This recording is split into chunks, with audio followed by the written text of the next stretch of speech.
पुराने जमाने की बात है, जब लोग अल्लाह के नाम पर एक दूसरे की मदद किया करते थे। एक छोटे से शहर में नवाब खान नाम का एक गरीब तांगा चालाक रहता था। उसके पास एक बूढ़ा घोड़ा और टूटा फूटा तांगा था, लेकिन उसका दिल बादशाहों से भी ज्यादा अमीर था। नवाब खान हर सुबह फज्र की नमाज के बाद अपना तांगा साफ करता और बिस्मिल्लाह पढ़कर रोजी कमाने निकल जाता। उसकी बीवी फातिमा और 3 छोटे बच्चे थे। घर में अक्सर खाने को नहीं होता, लेकिन नवाब खान कभी शिकायत नहीं करता था। वह कहता था कि अल्लाह जरूर रिज्क भेजेगा। एक दिन शाम को नवाब खान खाली हाथ घर लौटा। पूरे दिन कोई सवारी नहीं मिली थी। बच्चे भूखे बैठे थे और आंखों में आंसू भरे थे। फातिमा ने फिक्रमंद होकर पूछा, आज क्या हुआ? नवाब खान मुस्कुराकर बोला, अल्लाह की मर्जी है, कल जरूर बेहतर होगा। रात को नवाब खान ने तहज्जुद की नमाज पढ़ी और अल्लाह से दुआ की। उसने कहा, या अल्लाह, मैं तेरे सिवा किसी से नहीं मांगता, मेरे बच्चों को रिज्क दे और मुझे सब्र अता कर। आंसू गिरते रहे और दिल से दुआएं निकलती रहीं। अल्लाह का करम होने वाला था। अगले दिन सुबह नवाब खान हमेशा की तरह तांगा लेकर निकला। शहर के चौक में अजीब सा मंजर था। एक बूढ़ा फकीर जमीन पर कांप रहा था। लोग गुजर रहे थे, मगर कोई नहीं रुका। नवाब खान ने फौरन तांगा रोका और उसके पास जा पहुंचा। नवाब खान ने पूछा, बाबा क्या मसला है? फकीर ने कहा, बेटा मैं बहुत बीमार हूं और अपने गांव जाना है, लेकिन पास में पैसे नहीं। नवाब खान के पास खुद भी कुछ नहीं था, मगर उसने कहा कि आप फिक्र न करें, मैं आपको पहुंचा दूंगा। फकीर की आंखों में उम्मीद की चमक आ गई। नवाब खान ने फकीर को एहतियात से तांगे में बिठाया। गांव दूर था और रास्ता पहाड़ी। पूरा दिन लग सकता था, लेकिन नवाब खान ने एक पल भी न सोचा। वह जानता था कि नेकी करना अल्लाह को पसंद है। बूढ़ा घोड़ा भी जैसे हिम्मत करके आगे बढ़ चला। रास्ते में फकीर ने पूछा, बेटा तुम खुद इतने गरीब हो, फिर भी मदद क्यों कर रहे हो? नवाब खान ने जवाब दिया, बाबा मेरा अल्लाह बहुत करीम है, वह मुझे जरूर बदला देगा। मैं उसके बंदों की खिदमत करता हूं तो वह मेरा ख्याल रखता है। फकीर चुपचाप उसकी बातें सुनता रहा। सूरज ढलने लगा और गांव का रास्ता नजदीक आ गया। नवाब खान थका हुआ था, लेकिन उसके चेहरे पर सुकून था। फकीर बोला, बेटा तुमने मेरी जान बचाई है, अल्लाह तुम्हें इसकी जजा देगा। नवाब खान ने कहा, यह तो मेरा फर्ज था, अल्लाह की रजा के लिए किया है। गांव पहुंचकर फकीर ने अपनी पुरानी झोंपड़ी की तरफ इशारा किया। नवाब खान उसे उतारकर वापस जाने लगा तो फकीर बोला, ठहरो बेटा, और भीतर जाकर एक पुराना थैला ले आया। नवाब खान ने लेने से इनकार किया, मगर फकीर बोला कि यह मेरी दुआ है। नवाब खान ने थैला तांगे में रखा और वापसी का सफर शुरू किया। रात हो चुकी थी और रास्ता अंधेरे में डूबा हुआ था। घोड़ा आहिस्ता आहिस्ता चल रहा था। नवाब खान सोच रहा था कि घर पहुंचकर बच्चों को क्या खिलाएगा, मगर उसका दिल फिर भी मुतमईन था। आधी रात को जंगल के करीब से गुजरते हुए नवाब खान ने अजीब सी आवाजें सुनी। कोई मदद के लिए पुकार रहा था। उसने तांगा रोका और गौर से सुना। आवाज एक औरत की थी। डर तो लग रहा था, मगर उसका ईमान मजबूत था। नवाब खान ने बिस्मिल्लाह पढ़ी और आवाज की तरफ बढ़ा। एक दरख्त के नीचे एक औरत अपने बीमार बच्चे के साथ बैठी थी। वह रोते हुए कह रही थी, या अल्लाह कोई तो मदद कर। नवाब खान ने पूछा, बीबी क्या हुआ? उसने कहा, मेरा बच्चा बहुत बीमार है। औरत ने बताया कि वह शहर जा रही थी, मगर रास्ते में बच्चा अचानक बीमार हो गया। न पैसे हैं न कोई सवारी। नवाब खान ने फौरन कहा कि आप फिक्र न करें, मैं आपको शहर के अस्पताल पहुंचा दूंगा। औरत की आंखों में शुक्र के आंसू आ गए। नवाब खान ने औरत और बच्चे को तांगे में बिठाया। बूढ़ा घोड़ा थका हुआ था, मगर नवाब खान ने उसे प्यार से समझाया कि अल्लाह के बंदों की मदद करनी है। जैसे वह समझ गया और तेजी से चल पड़ा। रात की तारीकी में सफर जारी रहा। रास्ते में औरत ने कहा, तुम जैसे नेक लोग आजकल बहुत कम मिलते हैं। नवाब खान बोला, यह तो अल्लाह का हुक्म है कि मखलूकन की खिदमत करो, मैं बस उसकी रजा चाहता हूं। औरत ने दुआ दी कि अल्लाह तुम्हें दुनिया आखिरत में कामयाबी दे। सुबह होने से पहले नवाब खान शहर के अस्पताल पहुंच गया। डॉक्टर ने बच्चे का फौरन इलाज शुरू कर दिया। औरत बार बार शुक्रिया अदा करती रही, मगर नवाब खान बोला कि शुक्र अल्लाह का करो, वही मददगार है। फिर वह खामोशी से वापस चल दिया। घर पहुंचते पहुंचते दोपहर हो गई। फातिमा दरवाजे पर उसका इंतजार कर रही थी। नवाब खान ने रात भर की सारी कहानी सुनाई। फातिमा ने कहा कि अल्लाह आपसे रजा हो। बच्चे भूखे थे, मगर सबने सब्र किया। नवाब खान बोला, अब देखो अल्लाह क्या करता है। नवाब खान को याद आया कि फकीर ने एक थैला दिया था। उसने थैला खोला तो अंदर सूखी रोटियां और खजूरें थीं। बच्चों ने खुशी से खाना शुरू कर दिया। नवाब खान की आंखों में आंसू आ गए और बोला, देखो अल्लाह ने रिज़्क भेज दिया। खाना खाकर नवाब खान ने सजदा शुक्र अदा किया। फातिमा ने कहा, अल्लाह पर तवक्कुल कभी जाया नहीं जाता। नवाब खान बोला, हां, यह अल्लाह का वादा है कि जो उसकी राह में खर्च करता है, अल्लाह उसे कई गुना वापस देता है। सब ने अल्हम्दुलिल्लाह कहा। अगले दिन नवाब खान फिर अपने तांगे के साथ शहर के चौक में पहुंचा। आज कुछ सवारियां मिल गईं और थोड़े पैसे कमा लिए। शाम को घर जाते हुए रास्ते में एक मस्जिद थी। नवाब खान ने सोचा कि कुछ पैसे सदका कर दूं। उसने 3 रुपये मस्जिद के सदका बॉक्स में डाल दिए। घर पहुंचकर नवाब खान ने बाकी पैसे फातिमा को दिए। फातिमा ने कहा कि आज तो अच्छा कमाया। नवाब खान बोला, हां, अल्लाह का शुक्र है। बच्चे खुशी से उछल पड़े। रात को सबने मिलकर सादा खाना खाया। गरीब थे, मगर दिल से शुक्रगुजार।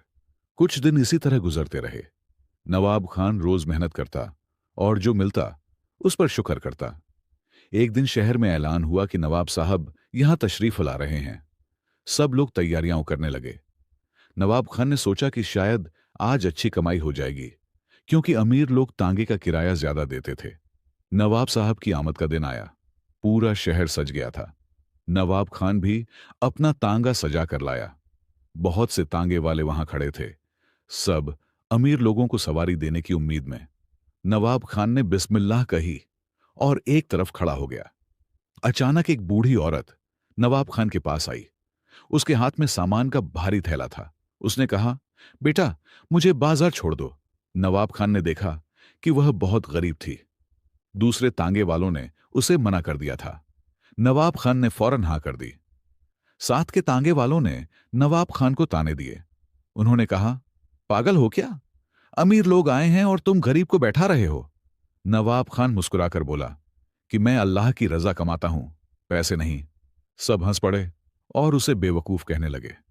नवाब खान ने बूढ़ी औरत को तांगे में बिठाया और सामान रख दिया। बूढ़ी औरत बोली, बेटा, मेरे पास सिर्फ 2 रुपए हैं। नवाब खान ने कहा, कोई बात नहीं, आप फिक्र न करें। औरत की आंखों में आंसू आ गए और उसने दुआ दी कि अल्लाह तुम्हें खूब तरक्की दे। नवाब खान उसे बाजार ले गया। रास्ते में औरत ने कहा, तुम बहुत नेक दिल हो। नवाब खान बोला, यह मेरे वालिद की तालीम है। वह कहते थे, अल्लाह की मखलूकन की खिदमत करो। बूढ़ी औरत बोली, तुम्हारे वालिद सच्चे मुसलमान होंगे। नवाब खान बोला, अल्हम्दुलिल्लाह।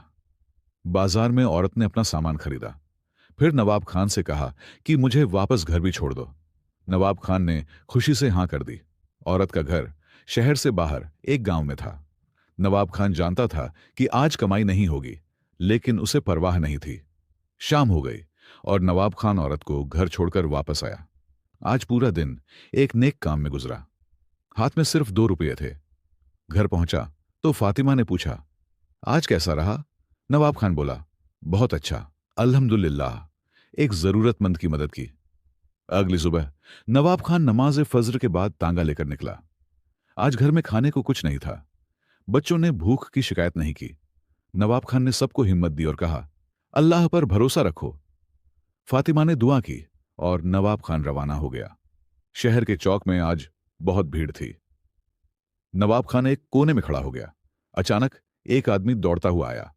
उसने चिल्लाकर कहा कि कोई है जो जख्मी आदमी को अस्पताल ले जाए। सब खामोश हो गए क्योंकि जख्मी के पास पैसे नहीं थे। नवाब खान फौरन आगे बढ़ा और बोला कि मैं ले जाता हूं। वह आदमी नवाब खान को एक गली में ले गया। वहां एक नौजवान सर से खून बहाता पड़ा था, गिरकर जख्मी हो गया था। नवाब खान ने उसे सहारा देकर तांगे में लिटाया और तेजी से अस्पताल की तरफ बढ़ा। अस्पताल पहुंचकर डॉक्टरों ने फौरन इलाज शुरू किया। नौजवान की जान बच गई। उसके साथी ने नवाब खान का शुक्रिया अदा किया। नवाब खान बोला, यह तो मेरा फर्ज था। साथी ने कहा, तुम बहुत नेक हो, अल्लाह तुम्हें जज्जा दे। नवाब खान बिस्मिल्लाह कहकर वापस चल दिया। दोपहर हो गई, मगर कोई सवारी नहीं मिली। नवाब खान को फिक्र होने लगी कि घर में बच्चे भूखे होंगे, मगर उसने फिर अल्लाह का नाम लिया और कहा, या अल्लाह, तू जानता है कि मैंने तेरी रजा के लिए काम किया, अब तू ही मेरा सहारा है। शाम होने को थी कि एक साहब तांगे के पास आए। उन्होंने कहा, मुझे स्टेशन छोड़ दो। नवाब खान ने खुशी से हां कर दी। वह साहब बहुत शरीफ और नेक मालूम होते थे। रास्ते में उन्होंने नवाब खान से बातें की और नवाब खान अदब से जवाब देता रहा। साहब ने पूछा, तुम कितना कमाते हो? नवाब खान ने सच्चाई से बताया कि कभी कुछ मिलता है, कभी कुछ नहीं, मगर अल्लाह पर भरोसा है, वह कभी भूखा नहीं रखता। साहब ने कहा, तुम्हारा ईमान बहुत मजबूत है। नवाब खान बोला, यह मेरे वालिदैन की दुआ है। स्टेशन पहुंचकर साहब ने किराया दिया। 5 रुपये थे, जो नवाब खान के लिए बहुत थे। नवाब खान ने शुक्रिया अदा किया। साहब ने दुआ दी कि अल्लाह तुम्हें कामयाब करे और अंदर चले गए। नवाब खान ने अल्हम्दुलिल्लाह कहा और घर की तरफ चल पड़ा। घर पहुंचते ही बच्चे दरवाजे पर आ गए। नवाब खान ने पैसे फातिमा को दिए। फातिमा ने बाजार से आटा और सालन का सामान मंगवाया। रात को सब ने मिलकर खाना खाया। नवाब खान ने बच्चों से कहा, देखो अल्लाह ने कैसे रिज़्क भेजा। बच्चों ने खुशी से अल्हम्दुलिल्लाह कहा। रात को नवाब खान ने नमाज में खूब दुआ की। उसने कहा, या अल्लाह, मैं तेरा शुक्रगुजार हूं। तूने कभी मुझे मायूस नहीं किया। मैं हमेशा तेरी राह में चलूंगा। फातिमा भी साथ दुआ कर रही थी। दोनों को यकीन था कि अल्लाह का करम जारी रहेगा। कुछ हफ्ते यूं ही गुजर गए। नवाब खान की नेकियां शहर भर में मशहूर होने लगीं। लोग कहते थे कि यह तांगाबान बहुत नेक दिल है, मगर नवाब खान को कोई फख्र नहीं था। वह कहता था कि मैं तो अल्लाह के हुक्म पर चलता हूं। उसकी आजदगी देखकर लोग हैरान होते थे। एक दिन शहर में एक अमीर सेठ आया, जिसका नाम सेठ करीमुद्दीन था। वह बहुत मालदार मगर गुरूर वाला आदमी था। उसे गरीबों से नफरत थी। उसने नवाब खान का तांगा बुलवाया। नवाब खान अदब से आगे बढ़ा और सलाम किया। सेठ ने तकब्बुर से जवाब दिया। सेठ ने कहा, मुझे बाजार ले चलो और जल्दी करो।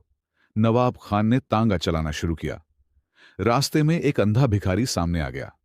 नवाब खान ने तांगा रोका ताकि उसे कुछ न हो। सेठ गुस्से में बोला, क्यों रुके? तुम्हें भिखारी से क्या काम? नवाब खान चुप रहा। आगे जाकर एक बेवा औरत गिरी पड़ी थी। नवाब खान ने फिर तांगा रोका। सेठ चीखा, तुम पागल हो क्या? हर किसी के लिए रुकते रहते हो। नवाब खान ने नरमी से कहा, हुजूर, ये अल्लाह की मखलूकन है, इनकी मदद करनी चाहिए। सेठ बोला, बकवास बंद करो और चलाओ। बाजार पहुंचकर सेठ ने किराया देते हुए कहा, तुम फजूल बातें करते हो। अल्लाह पर तवक्कुल से पेट नहीं भरता, मेहनत से भरता है।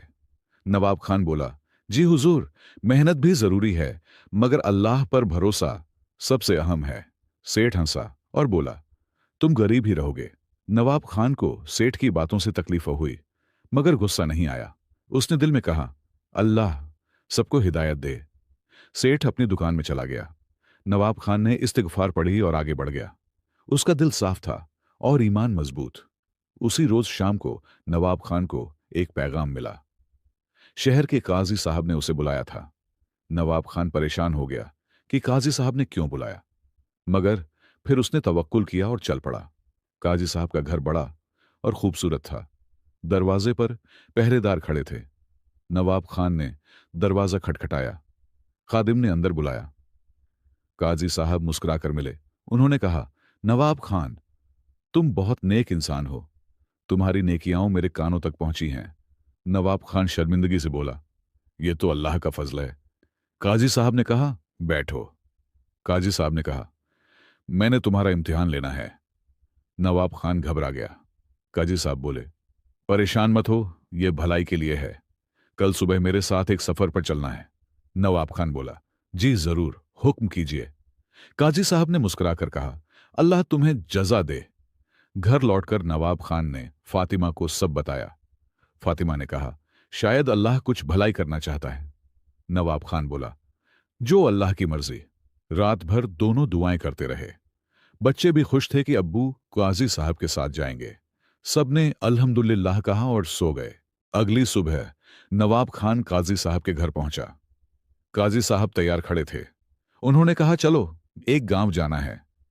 रास्ते में काजी साहब खामोश रहे और नवाब खान भी चुपचाप तांगा चलाता रहा। उसके दिल में सिर्फ अल्लाह का नाम था। आधे रास्ते में एक हादसा हुआ। एक आदमी जख्मी होकर सड़क पर पड़ा था। काजी साहब ने कहा, नवाब खान रुक जाओ। मगर वह तो पहले ही रुक चुका था। उसने जख्मी को देखा। वह और कोई नहीं, वही सेठ करीमुद्दीन था जिसने कल उसे रुसवा किया था। काजी साहब यह सब देख रहे थे कि नवाब खान क्या करता है। नवाब खान ने बिना सोचे सेठ को उठाया और तांगे में लिटा दिया। उसने कहा, काजी साहब माफ करें, पहले इसे अस्पताल ले चलते हैं। काजी साहब मुस्कुराए और बोले, बिल्कुल ठीक। नवाब खान ने तुरंत तांगा मोड़ दिया। अस्पताल में सेठ का इलाज हुआ। होश आया तो उसने नवाब खान को देखा। उसकी आंखों में शर्मिंदगी थी। उसने कहा, नवाब खान, मैंने तुमको कल बुरा कहा था, लेकिन तुमने फिर भी मेरी जान बचाई। नवाब खान ने कहा, यह मेरा फर्ज था, अल्लाह की मखलूकन की मदद करना। सेठ की आंखों से आंसू बहने लगे। उसने कहा, मैं बहुत गलत था। मैंने गरीबों को हकीर समझा। आज समझ आया कि असली दौलत नेक दिल होना है। नवाब खान, तुमने मुझे जिंदगी का सबक दिया। काजी साहब ये सब देख रहे थे और खुश थे। बाहर आकर काजी साहब ने नवाब खान से कहा कि तुम इम्तिहान में कामयाब हो गए। नवाब खान हैरान होकर बोला, कैसा इम्तिहान? काजी साहब ने बताया कि शहर के एक यतीम खाने के लिए नजीर चाहिए था। एक ऐसा इंसान जो ईमानदार हो, नेक हो और अल्लाह पर पूरा तवक्कुल रखता हो। इसलिए मैंने तुम्हारा इम्तिहान लिया। काजी साहब ने कहा कि वह फकीर, वह बूढ़ी औरत और वह जख्मी नौजवान और मेरे आदमी थे। मैं तुम्हारी नियत और नरमी देख रहा था। तुमने हर मौके पर अल्लाह की रजा को तरजीह दी। नवाब खान हैरान रह गया और बोला, मैंने तो बस अपना फर्ज निभाया। काजी साहब बोले, यही तो असल ईमान है। काजी साहब ने कहा, अब तुम यतीम खाने के नजीर हो। तुम्हें तनख्वाह भी मिलेगी और रहने के लिए घर भी। तुम यतीमों की देखभाल करोगे। नवाब खान की आंखों से खुशी के आंसू बह निकले। उसने सजदा-ए शुक्र अदा किया। अल्लाह ने उसके सब्र का फल दे दिया था। सेठ करीमुद्दीन ने भी तौबा कर ली। उसने यतीम खाने के लिए बड़ी रकम दान की। उसने कहा, नवाब खान, तुम मेरे उस्ताद हो। नवाब खान अपने खानदान के साथ यतीम खाने में रहने लगा। वह यतीम बच्चों को प्यार से पालता और उन्हें अल्लाह का सबक देता। सब खुश थे और शुक्रगुजार। सालों बाद नवाब खान का नाम पूरे इलाके में मशहूर हो गया। लोग कहते थे, यह वही तांगाबान है जिसने अल्लाह पर तवक्कुल किया और अल्लाह ने उसे सर बुलंद कर दिया। नवाब खान अब भी आजदा था। वह कहता था, जो अल्लाह पर भरोसा रखे, अल्लाह उसे कभी तन्हा नहीं छोड़ता। यही इसकी कहानी का असल सबक है। कहानी का मकसद बहुत तफसील से। इस पूरी कहानी का असली पैगाम यह है कि अल्लाह पर पूरा भरोसा, तवक्कुल रखने वाला इंसान कभी नाकाम नहीं होता। चाहे हालात कितने ही मुश्किल हों, रोजगार कम हो या दुनिया ताने दे, अगर नीयत साफ हो और दिल में अल्लाह का यकीन हो, तो आखिरकार वही इंसान कामयाबी पाता है। नीयत साफ हो तो अल्लाह रास्ते खोल देता है।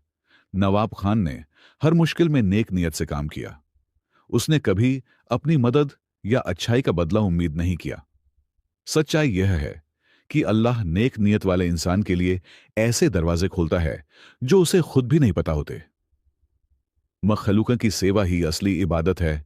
कहानी यह सिखाती है कि दूसरों की मदद करना सिर्फ इंसानियत नहीं, बल्कि इबादत भी है। नवाब खान ने जब भी किसी गरीब, मजलूम या मुसीबत में पड़े इंसान को देखा, मदद की, बिना यह देखे कि सामने वाला कौन है या उसके पास देने के लिए क्या है। दूसरों की बुराई का जवाब नेकी से देना सबसे ऊंचा किरदार।